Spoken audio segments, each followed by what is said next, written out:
আসসালামু আলাইকুম। সবাই কেমন আছেন? আশা করি ভালো আছেন। আমি খুব একটা ভালো নেই, তাও চলে এলাম আপনাদের সামনে। কি করব, রান্না তো করতেই হবে। মেয়ে হয়ে জন্মেছি আমরা, রান্না না করলে হয়? সংসার তো সামলাতেই হবে। আজকে আমি দুটো ছোট রেসিপি শেয়ার করব, পাট শাক ভাজা আর পটলার মাংস। এর জন্য আমি এখানে পেঁয়াজ, রসুন, কাঁচা লঙ্কা আর শুকনো লঙ্কা কেটে নিয়েছি। এরপর আমি কড়াইতে পেঁয়াজ, রসুন, কাঁচা লঙ্কা, শুকনো লঙ্কা সব একসাথে দিয়ে ভেজে নিচ্ছি। আমি শাকটা তেলের ওপরেই ভেজে নেব। অনেকে সেদ্ধ করেও ভাজে, কিন্তু ওটা নাল হয়ে যায়, আমার খেতে খুব একটা ভালো লাগে না। এই জন্য আমি তেলের ওপরেই ভাজি। এরপর আমি শাকটা দিয়ে দিয়েছি, সামান্য একটু চিনি দিয়েছি, দিয়ে ভালো করে নেড়েচেড়ে ভেজে নিচ্ছি। শাকটা প্রায় ভাজা হয়ে গেছে। এবারে আমি সামান্য একটু সরিষার তেল দিয়ে দিয়েছি, দিয়ে এটা নামিয়ে নেব। নামিয়ে নিয়েছি, দেখুন আমার শাক ভাজা রেডি। আমি রান্না করব পটল আর মাংস। এর জন্য আমি পটল আর আলু কেটে রেখেছি। এবার আমি কড়া বসিয়ে দেব।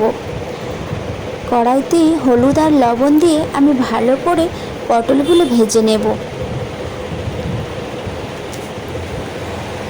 পটল ভাজা হয়ে গেছে। এবারে আমি পটলগুলো তুলে রেখে দেব। এই তেলের মধ্যে আলুগুলোও ভেজে নেব। এইদিকে আমার ভাতটাও হয়ে গেছে, আলুটাও তুলে নিলাম। এবারে আমি 3টে এলাচ, 1 টুকরো দারচিনি, 1টা তেজপাতা দিয়ে পেঁয়াজটা ভালো করে ভেজে নিচ্ছি। এরপর আমি সমস্ত গুঁড়ো মশলাগুলো দিয়ে দেব। প্রথমে আমি দিয়ে দিলাম লঙ্কা গুঁড়ো, হলুদ গুঁড়ো, জিরে গুঁড়ো, ধনিয়া গুঁড়ো, আর দিয়ে দিয়েছি আদা রসুন পেস্ট। দিয়ে আমি সমস্ত মশলাগুলো ভালো করে একটু জল দিয়ে কষিয়ে নেব।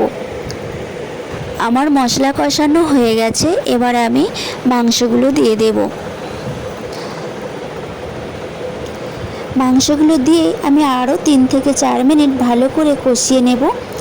কষানো আমার হয়ে গেছে। এবারে আমি পটল আর আলুটা দিয়ে কিছুক্ষণ কষিয়ে আমি জল দিয়ে রান্না করে নেব।